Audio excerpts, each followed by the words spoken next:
My guest today is Jeb Jarrell. Jeb has a master's degree in financial planning. He's a certified financial planner and the founder of Plentiful Wealth, a financial advisory firm with a focus on retirement planning. Over the last decade, Jeb has had the privilege of working with diverse clientele ranging from college students to ultra-high net worth individuals. His mission is to demystify the world of finance. He does this by breaking down jargon-filled, complicated topics into easily understandable concepts. Concepts he says you need to be able to understand if you're going to be financially successful. Please welcome Jeb to my show. Welcome, Daniel, Jeb. Thanks for having me. I'm excited to be here. So we talked a little bit before we got started about why I wanted to have this episode. I know people who are wanting to retire and they're in their 50s. They have kids, some of them in college, but they're making good money. They've saved their money well.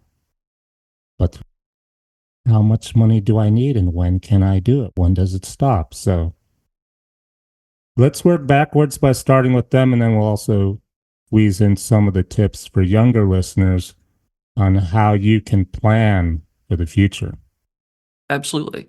I'll just jump in and say finance is this really kind of weird world where it is has this opacity to it. And over the last 20, 30 years, my industry has made it so that we love using jargon. We love throwing out big words, all these different terms that frankly, most people don't need to worry about. Most people need to worry about exactly what you're talking about. And that is, have I saved enough to retire? Am I going to be comfortable? Do I have a plan for after I retire? How am I going to spend that time? And that's all they need to know. And so to your point and to your question, the first thing is, how much are you going to need to retire comfortably?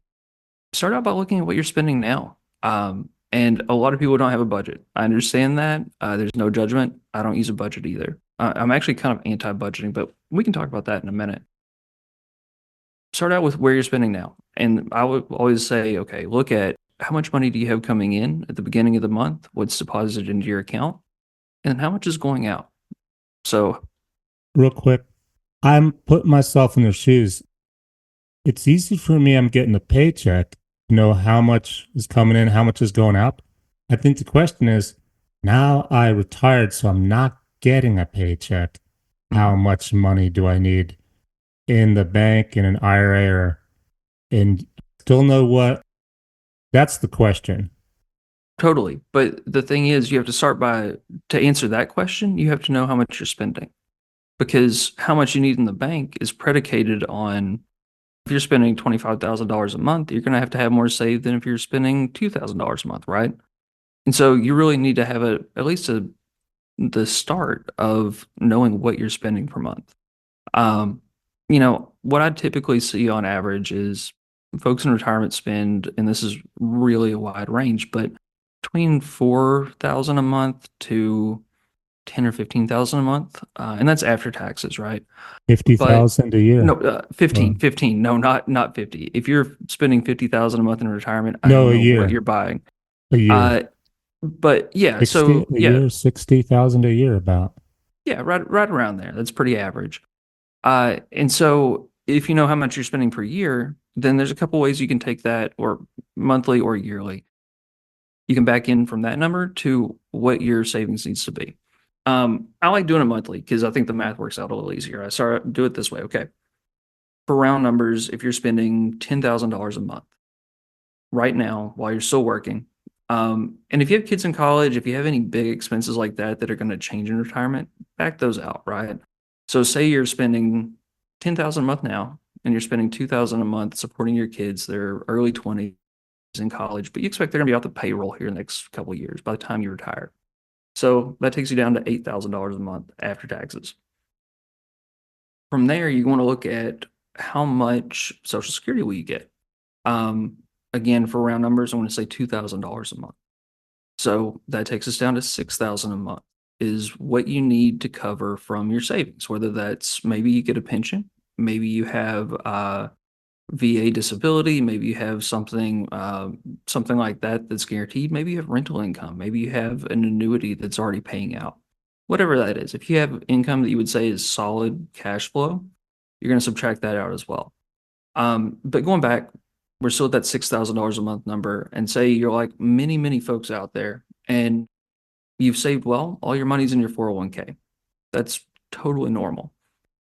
You're going to take that 6,000 a month and you're going to multiply it by 12. You're going to get to 72,000 per year. That's how much you're going to have to withdraw from your account to hit your spending goal.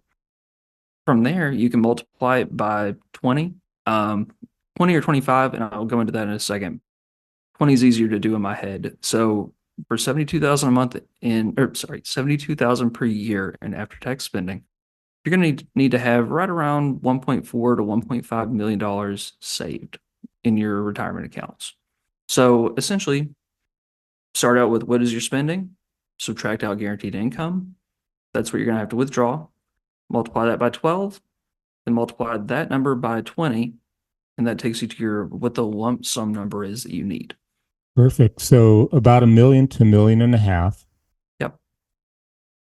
And there's some benefits and some penalties to when you actually retire, but mostly maybe just in the Social Security, right? Because if it's only the Social Security you're waiting to retire, it's really that number, the one and a half, that's really the factor, right? That really is what drives it. Once you get to the number where you're comfortable, I mean, the other way of looking at it is saying, okay, and this is more common for someone who's, say 60 or 62, and they come in and they say, hey, Jeb, I want to retire tomorrow. This is what I have saved. This is what my Social Security is. How much can I take out per year, per month, and not worry about running out of money? And that's kind of taking the opposite approach, because if you take the first approach, that where you're actually backing into how much you need, that's a better approach if you're, say, 5 to 10 years out. You still have some saving left, and you have more control over what that final number ends up being, right? Whereas the second approach is just saying, I have what I have, and I want to make sure that I can get as much as I can out of that, but I want to do it safely. I don't want to run out. I don't want to have a great retirement until I'm 86 years old and 37 days, and then all of a sudden my account goes to zero, right? Right. And so in that case, you can look, and again, you start out by looking at what's your guaranteed income. Social Security is going to be the basis of your spending. And then this goes into what's called safe withdrawal rates. And safe withdrawal rates come from this Trinity study. I could nerd out about that, but I doubt anyone really cares. What you really need to know is you can take between 4 and 5% of your portfolio every year, pretty much indefinitely, around 30 to 35 years, and not worry about running out of money.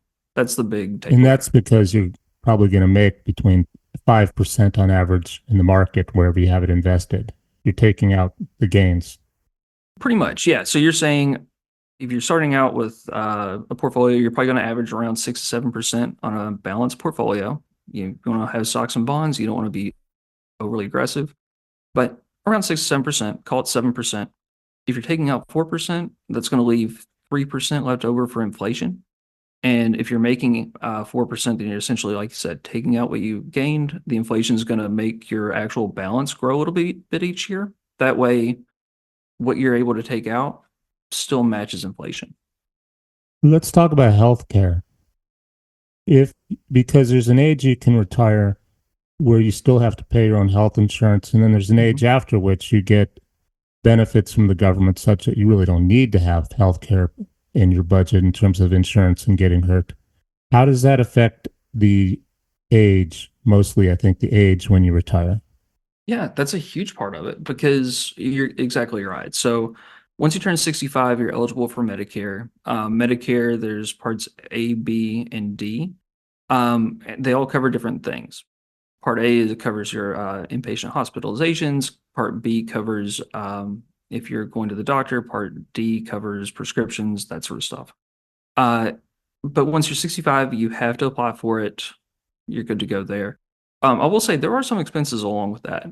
Some people decide to go for a Medicare supplemental plan. There are some other options there, depending on if you want to get the very base care or if you want to upgrade it a little bit. But no, you don't have the same premium that you didn't necessarily did while you were working. Because the premium's almost nothing compared to your other expenses, right? At that point, I mean, it can be a couple $100s per month. I Yeah. mean, again, it depends on what level of care you want. And then it also depends on how much medicine you need. That's one of the big expenses that can come up. But let's say you're Part, not 65. Let's say you're yeah, 60. Then what? that is a great question. That's one I've been answering more and more often. Because folks are getting to 59 and they're like, I'm just tired of working, but Mhm. they see healthcare because, in America, we have this system and right or wrong where your healthcare You is don't need to linked to go your in it. job. You're preaching to the self-employed. I get Yeah, it. It's it's very frustrating and it's very convoluted and I mean, I had a healthcare insurance or healthcare insurance, health insurance license for several years, and I never felt like I fully understood it. I don't have it anymore. I've never sold a single policy, but mm, if I was licensed to sell it and I didn't feel like I understood it, I don't know how anyone should be expected to walk out and say, "Oh yeah, this is the right plan for me." That's a whole another thing. mhm. But Cost-wise, though, it's mine is about literally $1,000 a month. yeah, it can be significant. And if you're in that situation, really what you have a couple options. When you leave your employer, you have the option for Cobra for 18 months. Typically, that's not a great option though. You have it. You can check and see how much it's going to be. Especially if you have a family, though, it is exceedingly expensive because what you usually don't see, or what most employees don't see, is that their employer has been subsidizing the care over the last however long they've worked there. And so when you're on Cobra, you are paying the full price yourself. And it's not necessarily the best policy for you. It just happens to be whatever your employer has. And so it typically ends up being way more expensive than what you need. But if you're worried about insurability, that can be a way of continuing your coverage for that 18 months. So Uh, basically, could you just figure out, okay, I'm gonna have to pay 1,000, 1,500 for 5 years because I'm retired in 60, I got 5 years, mhm. and just plan that into the budget and eat it? Yeah, absolutely. That's usually what I do for most clients early on. Okay. Or the flip side of that is we'll look at depending on what their income is or what we expect, because it all comes down to the plan. I talk about plans a lot, knowing the goals, knowing how much you're going to spend, and then figuring out, okay, for age 60 through 65, we're going to take money from these buckets because tax wise, it's going to save some money. We're going to keep their taxable income down. But where that comes into health insurance is since Obamacare came around, the Affordable Care Act, there's some more options out there, and depending on your income level, you can actually get some really good subsidies. And so I've pointed a lot of clients in the direction of saying, hey, let's make sure that we're keeping your income level below the amount that you need to get a subsidy.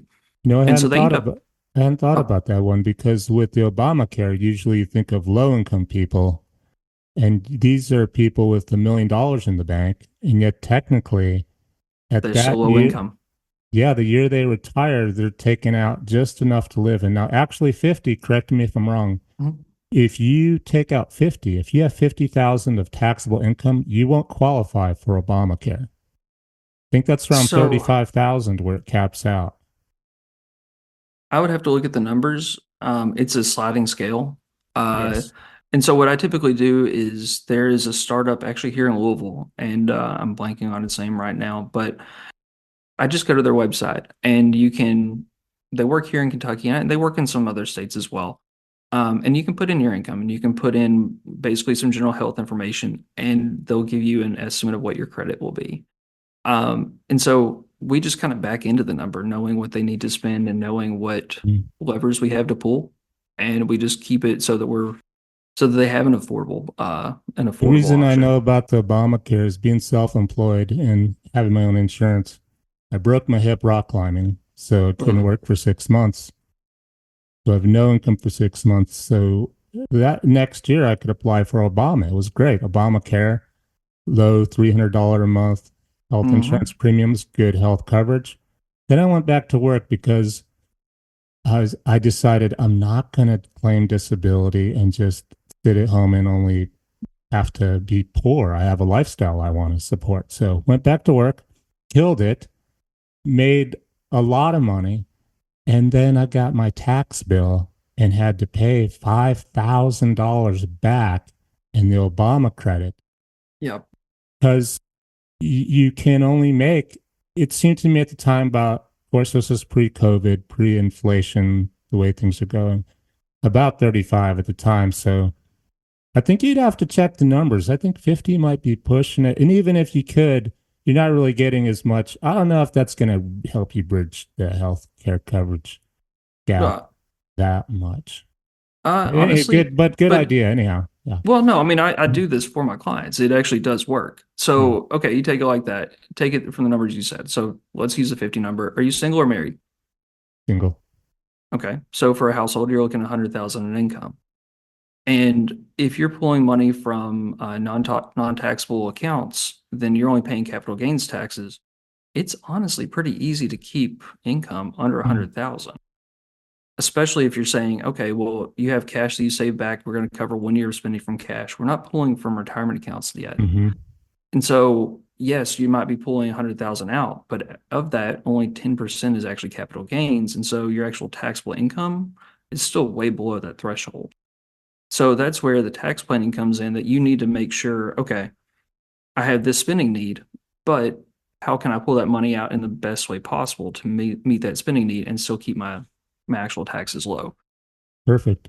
So let's transition into bringing the younger people into the conversation. So you can see I need that million and a half number, and that's Yep. the number today. By the time you retire, it's probably going to be a little bit higher. So what can they do? Everyone will say, save your money, just put it in an IRA. That sounds great, as we've been discussing, but say you're not Mhm. making 100,000. Also, you have an auto payment. Now you have a house payment, You have student loans. student loans, which I'm going to interject if any way possible. I'm not a financial planner, but it seems to me common sense. Try not to take those. Am I correct in that logic? Depending on the degree you're going after. So that's my general approach is if you are going after something, if you want to be a doctor, and actually I'll even split it out and say this. If you want to go to med school and you want to go into a high demand career or radiologist, if you want to be a cardiologist or a specialty, absolutely. If you want to go to meds, if you want to go and become a dentist, dentists make 150 to 200,000 a year, but they still have 3 to 4 years of school. Or law school. Law school is a terrible investment. Average lawyer Mm. graduates with 150,000 in law school debt, and they make $60,000 a year when they graduate. Don't do that. But if you're going to go to school and become an electrical engineer or a nurse or something that has immediate hireability, that you have a solid career, it can be okay, but you just also have to be judicious with how you use it. Just So because you're, in that line, let's say I was going to be an engineer, and I know the market's good for which actually, ironically, right now, software is not as, I it know goes they've up been and down. It cutting a goes up lot. and down. But long term, it's like financial planning. It's got to come back. Yeah. Yeah. So I'm in a career I know I can count on. Should you, when you start to graduate, rather than put your savings into an IRA, pay down that student loan as fast as possible?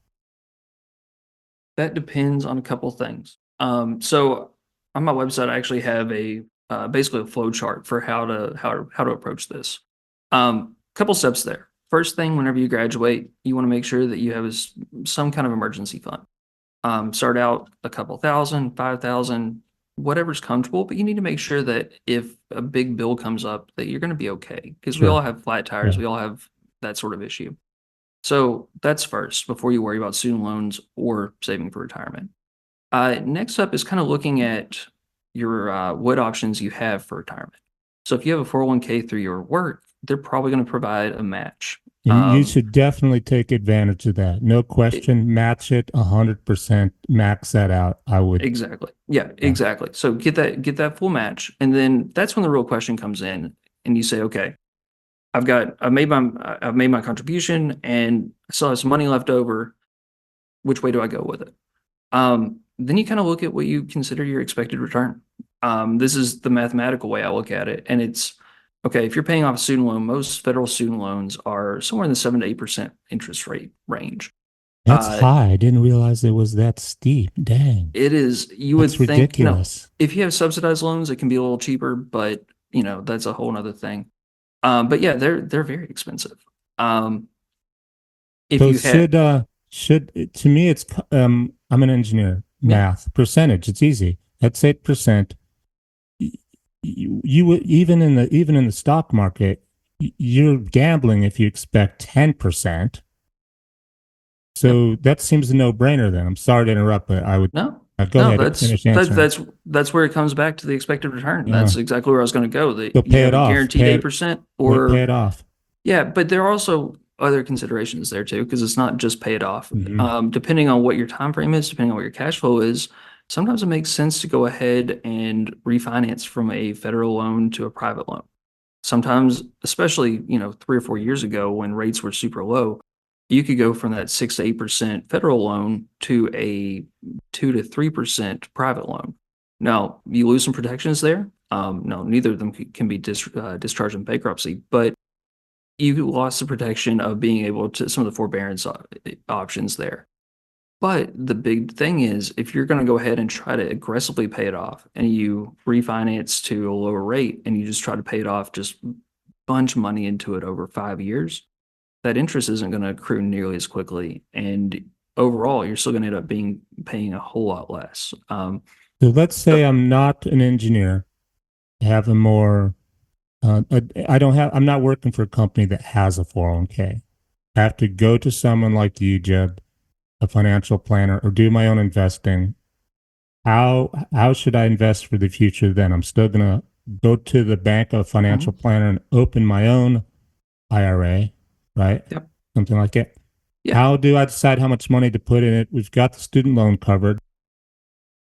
What else do I need to consider besides my rainy day fund and my lifestyle? I guess maybe could I ask you this? Should sure. we work the numbers backwards from that 1.5 million backwards for the same scenario, but with somebody self-employed Mhm. with half that amount of income, say $50,000 a Yeah, year? you absolutely can. No, I don't have a financial planning calculator in front of Mm-hmm. me, so I'm not going Mm-hmm. to be nearly as good at Yeah. this part. But put it this way, I ran the numbers not too long ago, and essentially, if you're looking at a Roth IRA, because especially early on in your career, when your income is going to be relatively lower, you're going to be a lower tax bracket. You want to go ahead and you probably want to use a Roth IRA. And what you're doing there is What's that? Oh, Roth yep, IRA. Roth Roth. IRA. So Got it. essentially, you're going Okay. to be paying the taxes now. You're not going to get a tax deduction. But the great thing is you leave that money in, and when you're ready to retire, it's going to grow. All that growth is going to be tax free.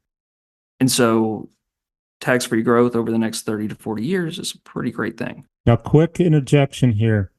Correct me or tell me the risk with the traditional IRA is if you rainy day funds runs out, you get laid off, you need the money, you take the money out, you're doubly taxed on that heavily You're going to be versus, paying, so there's a penalty. It's not really double tax, but you will be paying regular ordinary income tax, just like you got it from your job. And then if it's coming from a traditional IRA, then yeah, you're going to have a 10% penalty on top of whatever you're already paying, 22, 24, but 32. not with the Roth IRA.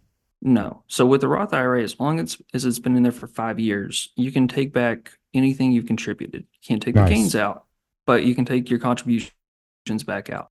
nice, You can also use those. There's some exceptions for down payment for your first home. There's also exceptions for education. nice. So it's basically a way to invest for, instead of a savings account. That's where you put your money if it's really for retirement. And you can take it out without getting penalized if you really need it. So it's optimal. The Yeah. downside is you have to pay taxes on it first compared But to you can the. also go with a regular savings account or a Oh, brokerage really? account. I mean, so this is what I've done for some clients because right now, going back to student loans, they're in kind of a precarious place, right?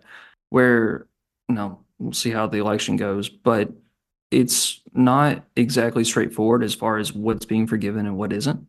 And so I have some clients that they have student loans, but they've also been saving really well. And they're in this question, they're actually asking the exact same question, should we go ahead and just put all of our money towards that? But we're afraid that we're going to do that. And in 6 months, we'll get a call that said, hey, everything's forgiven. This is why it's political because you're like, hey, he got it for free. How come I had to pay? This is the problem with politics. Or I mean, it's a Absolutely. good thing if you're one that gets debt forgiven, but if you're one that's been paid and paying it all off, and your friends suddenly didn't, you're gonna be at odds with them a little bit.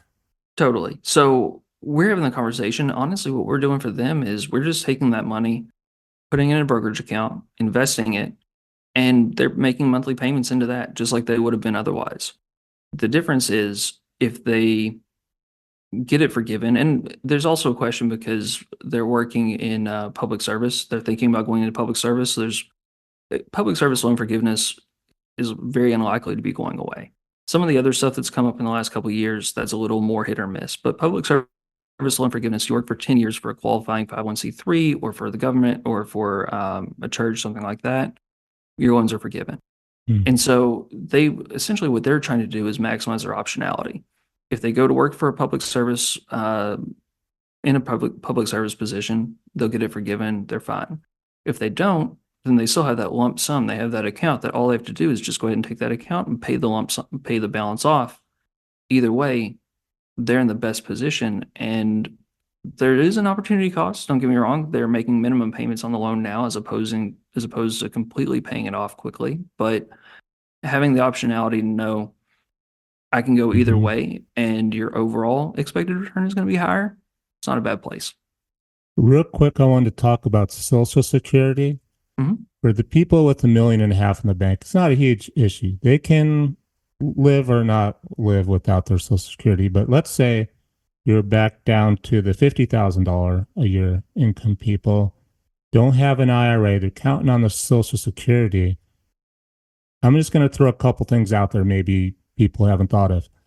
For hypothetically, let's say I want to do Obamacare, not claim income, not make a lot of money, or I'm a small business owner, I don't want to report a lot of income. I'm going to claim everything as an expense, not make any money, so I can get Obamacare, not pay taxes. I think what they haven't realized is then they're not going to get Social Security because Social Security is based on how much income you report and are taxed on every year in your life. So if you're always never making money when you're young working because you're doing that kind of side hustle, not reporting all your income, or you do, but it's after expenses so that you looks like you don't make enough money, you can't really count on Social Security because on paper you put nothing in it, correct? Yeah, absolutely. And honestly, there are quite a few drawbacks to that. And let's be real, business owners, I'm a business owner. We all have seen the gig where it doesn't matter what happens, you basically break even at the end of the year, right?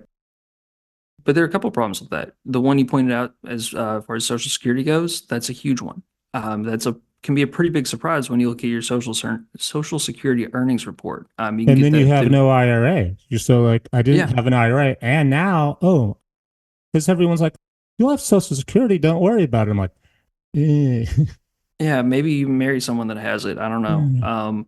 Get half of theirs. But the other thing there is being able to get loans if you want to buy a house, if you want to buy a car, and you show, you might have lived really well for the last 5 years, but you show essentially, $3 a year of income, and a bank's going to look at you and say, "Why are we going to loan money to you?"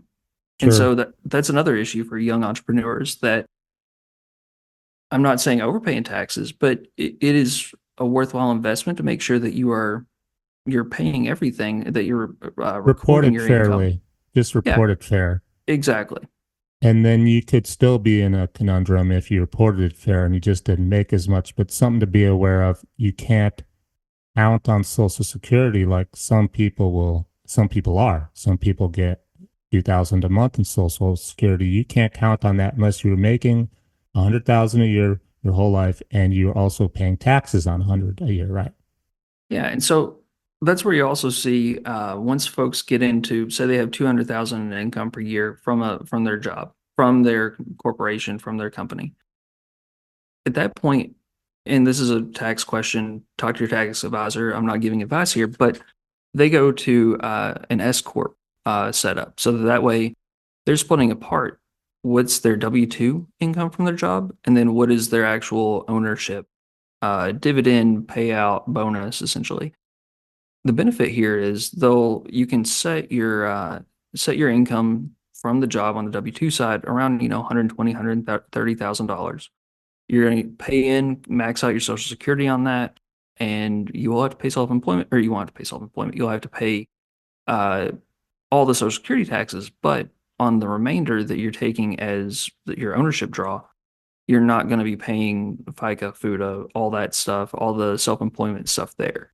So that's once you get to the point where you do have a pretty decent income coming from a side hustle, coming from just being self-employed, you want to make sure that you have someone looking at your taxes and saying, hey, okay, yes, we can minimize your taxes this year, but there are ramifications on down the road.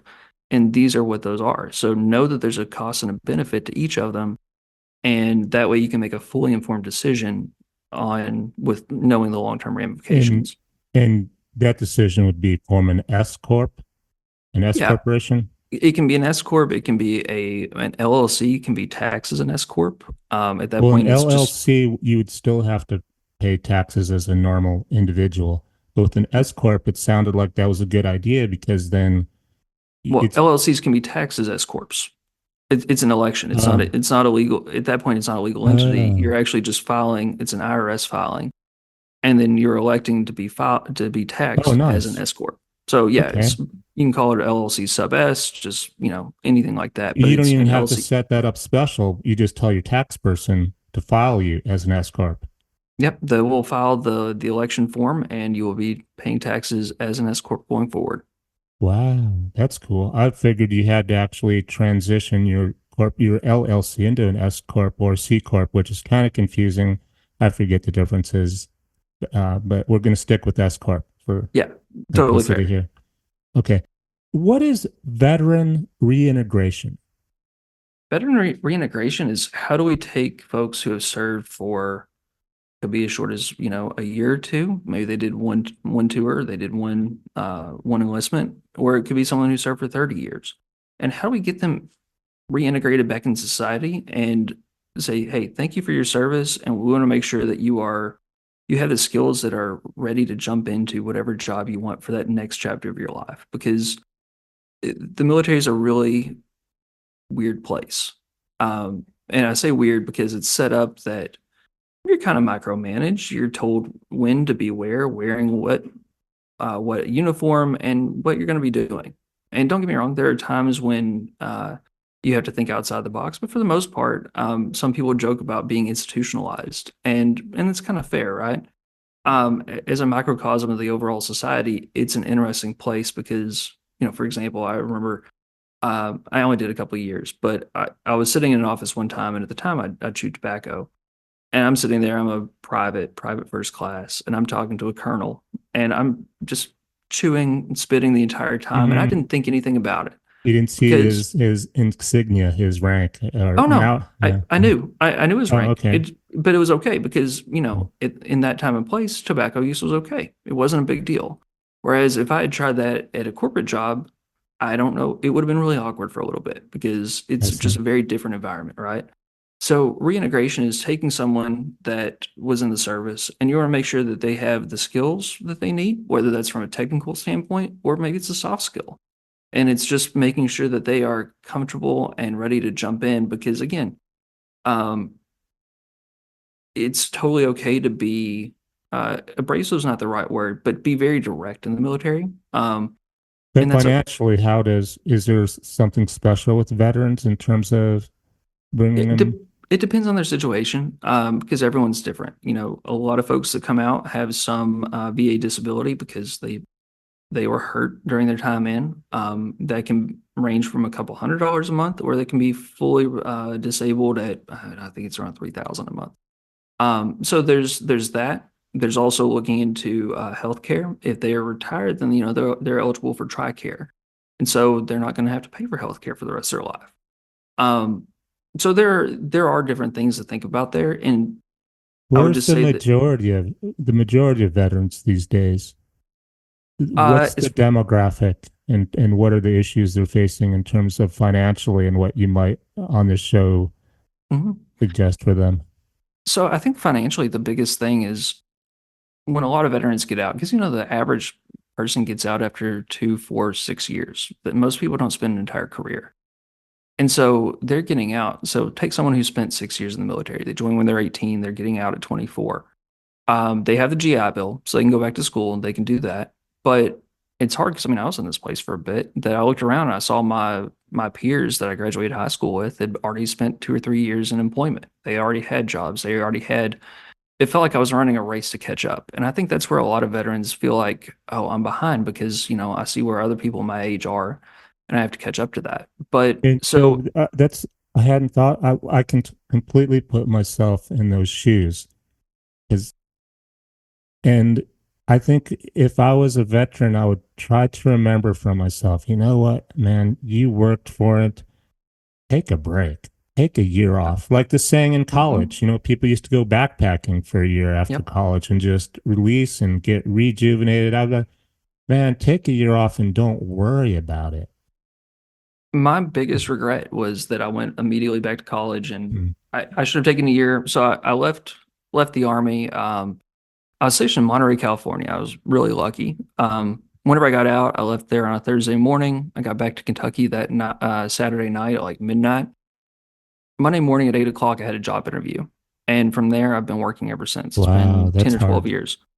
Yeah. And so it's been good. I mean, I finished up my school, I did all that, but my biggest regret there is not taking a year or even 6 months and living out of my car and just, kind of boondocking and going from crag to crag, chasing the seasons.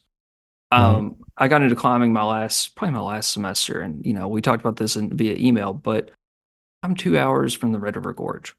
I mean, go down there, spend the fall, spend October. As it Yeah. gets colder, go down. I hit some of the Chattanooga or Yeah. somewhere, further south. Like, I regret not doing that. And Mm. so I think that's where a lot of veterans are, just like you said. And you have to really step back and say, you know what? It doesn't matter.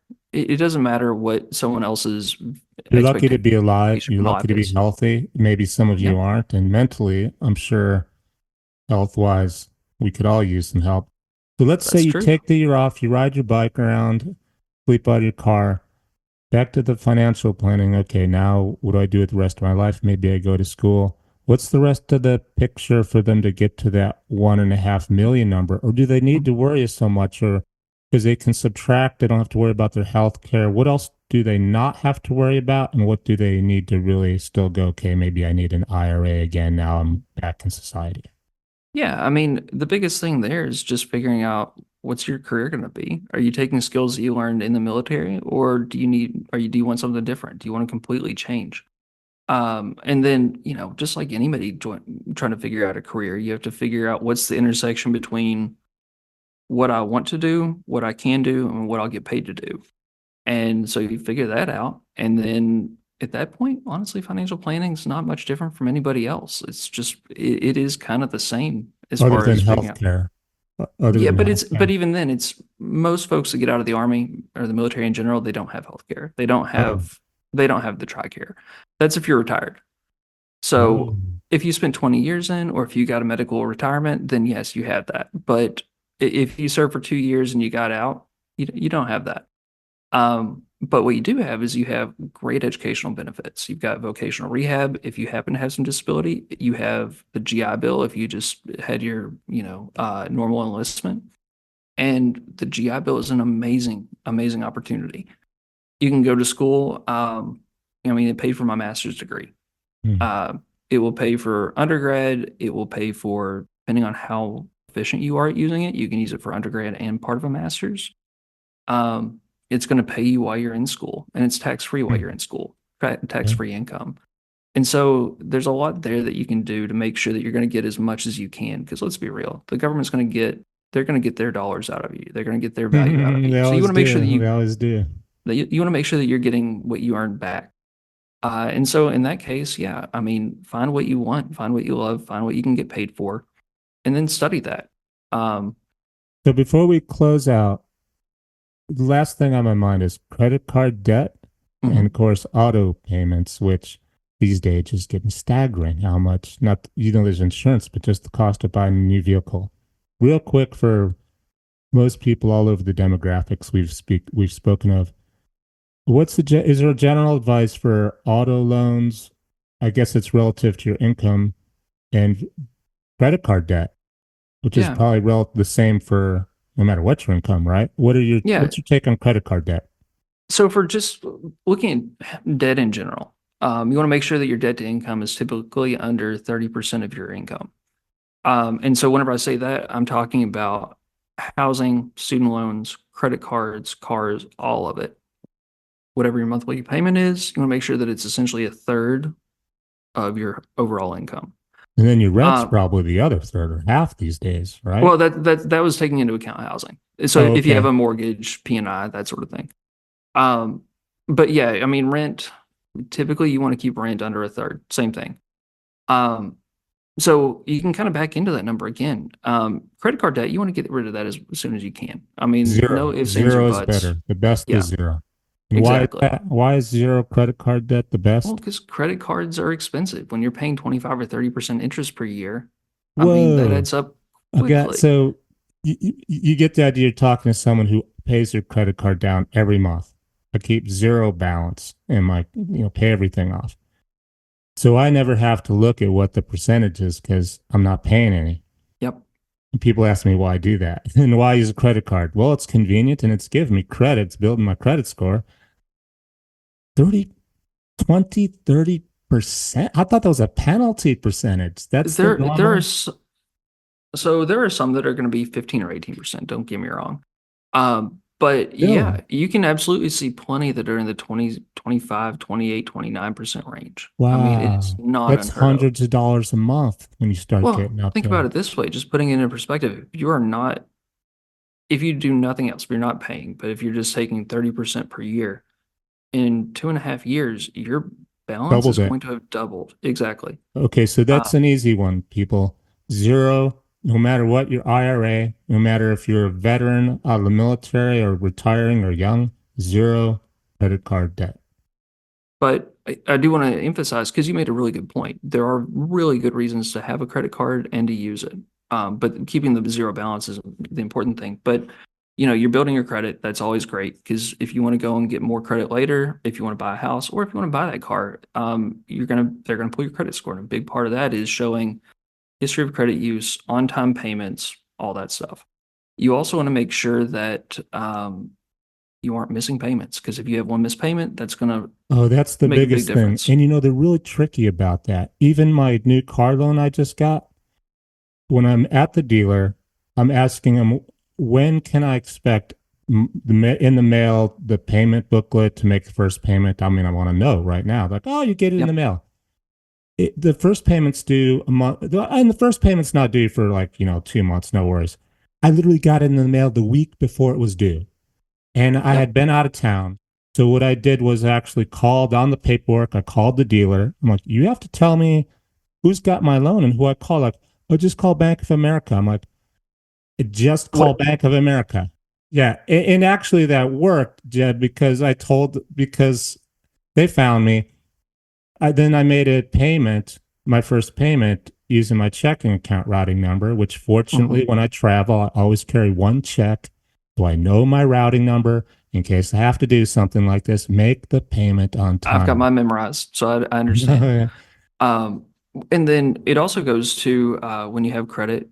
Actually, using a credit card is more protective for you if your number is stacked or stacked, stolen or hacked. Because let's be real, that's part of life these days. It's not Mhm. fun, but when you use it online, when you use it in gas stations, skimmers happen. I mean, there's so many credit breaches that we have no control over. And by putting that on the credit card company, you have a lot more protection than if you're using a debit card there. Yes. Uh, and then finally is just credit card points. I mean, if you're smart about it, you can, especially if you're paying it down, honestly, that's free money from the credit card company that, 1%, 1% a yeah, year. Yeah. But totally. you're not going to, oh, you will still get that 1% because the way it works, even because I use points for my Hmm. Southwest and my REI card, I pay it off every month. But if I spend $100 or, it's $1,000 a year, REI sometimes, I'm a client or whatnot, I'm getting that 1% back, even though I paid my card off. I still get Hmm. the bonus. And the way it works on the back end is a lot of people don't know this. The credit card companies are charging REI and your merchant wherever you use a credit card. It's the people you buy stuff for that actually pay that extra fee. But we won't get Well, into we're the now we banking are behind that. because Okay. so many places are pushing that off on the customer. Everywhere you go Yeah. now, oh, there's a $3 credit card fee or 3% processing fee. Yeah. And That's they think that the merchant's trying to just milk them for 3% when in fact the merchant and it's actually 5% by the time you take into all the other. It's like FedEx, you mail something and all the surcharges. So when you use your credit card, this is why a small coffee shop doesn't like it. They're paying 5% on that, on what they have to pay it. But if you're using your card, oh yeah, I get 1% back at the end of the year, you're happy. It's the way the world goes around. I'm not trying to change Totally. it on the show, but just so pay off your credit cards. What about auto loans? Tell me about how big of auto loan. I guess that's the third of your budget. Maybe is that how you model it? And when is Oh, too much? no. So Okay, that still falls under that third that's going towards housing and all debt. So okay. that's all debt, any of it. Um, Honestly, the biggest thing there's not a hard and fast rule. It really comes down to building in what you're comfortable with. So there's a couple things when you're looking at buying a car, right? So you've got your down payment, you've got how much you're going to finance, and on that part you're financing, you have your whatever you're paying in interest per year, and then you have the term for how long that loan is going to last. So make sure that if you can, make the biggest down payment that possibly you can, because that's going to minimize how much you're financing. That's going to minimize how much you're paying in interest. The other thing there is figure out, how much per month can you afford? You don't want to take an 84-month loan on a car. I think it's fine to finance for 60 months, 48 months or shorter. That's okay. That was going But to be one of my big questions to you. If we can nail down at least not how much money, the maximum length you should borrow for, like, and you just yeah, said 60 months. yeah. I mean, and a lot of that goes back to how long do you plan on keeping the car? But I would actually say that all of it goes back to that. But if you plan on keeping the car for 5 years, and personally, that's about where I am, I'm okay with financing it for that time. But again, that goes back to what's the interest rate. My last car, I think I had a 1.6% interest rate. And so I didn't put an extra dollar towards that because I knew essentially inflation was outpacing the interest on my car loan, making it cheaper year by year. Whereas now, interest rates have changed. I think I've got a 7% interest rate on my car now, and I don't want to have that loan anymore. So situations change. It depends on where you're at. But big picture, for your payment, how much are you comfortable paying? 20% of car loans these days have a payment of over $1,000 a month. And that's Wow. crazy to me. That's more than my first house payment, like significantly more than my first house payment. And you're buying a depreciating asset that's going to be worth less in the future than it is when you buy it. And so why do you want to do that? You could Um, be putting that money into your IRA. you could, or you could just be enjoying it because let's be real, the enjoyment you get out of a car that you paid 40,000 for versus the car that you paid 80,000 for is not twice as much or half as much. Yeah.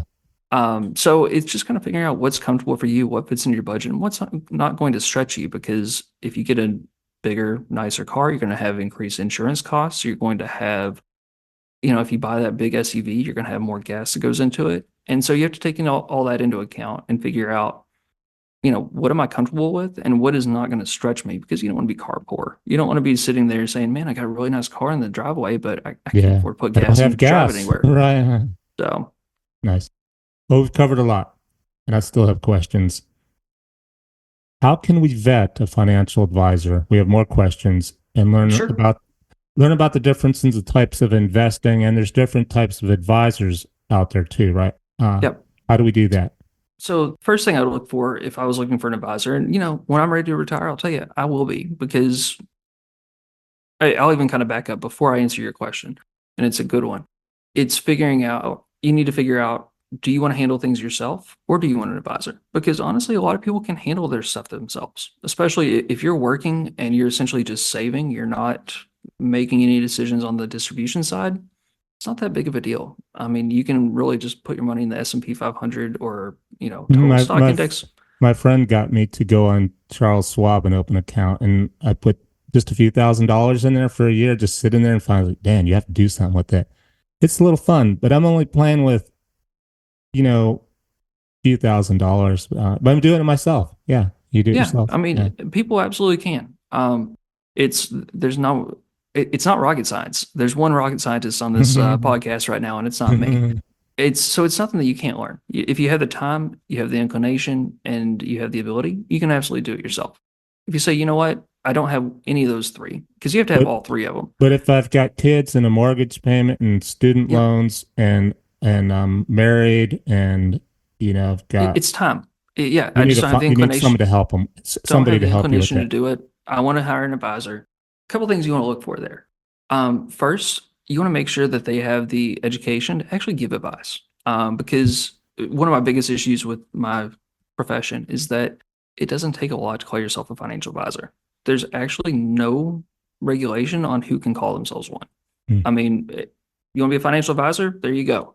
No, giving advice, you can't do that without being licensed. But even getting licensed, it's one exam. It's not that Hmm. hard. I mean, it's fine. I studied online for like a week beforehand. No, since then, I got my certified financial planner designation. I received my master's in financial planning, and I've done a lot more beyond that. But just because someone calls themselves a financial advisor doesn't mean that they actually have the knowledge to do that. So you want to look for the education. You want to see that they have actual education, whether that's being a CFP, whether that's being a CPA, CFA. There are a whole lot of designations out there. I've got a lot of them on my website and breakdowns. Hmm. Um, you I'm want to gonna make put sure they show notes, by the way. Your contact information will be in okay, in the show notes. perfect. You also make sure they have experience because you don't want someone learning with your money, right? That's a scary thing that you've worked for the last 40 years, 30 years saving that money. There's a lot of blood, sweat, and tears that goes into that. And it's a big responsibility to manage money for someone. And if someone's 23, fresh out of school, and they're still listening to the whatever wholesaler came into their office yesterday on how to best invest that money, that's not a great option for you. You want to make sure that in the past, I would always say ask if someone's a fiduciary. That just means that legally they have to act in your best interest. But frankly, that doesn't really matter as much anymore. Hmm. Not Doesn't because everybody have to act in your best interest? That's not. There's a it's special certification for that. it is a bit of a gray area. So some of the rules changed in the up until 3, 4 years ago. No, they didn't. There was some advisors worked under a fiduciary standard. That's what I work under, and others worked under what's called a suitability standard. The difference there is suitable just means that if someone's going to, so a good example would be insurance salesmen that are pushing annuities. They don't have to sell you the annuity that's the best for you or the best investment at Oh all. wow, so this is a big one. This is It, a no-brainer. You look it for a prudentiary fiduciary, fiduciary. but that's why this has changed is Hmm.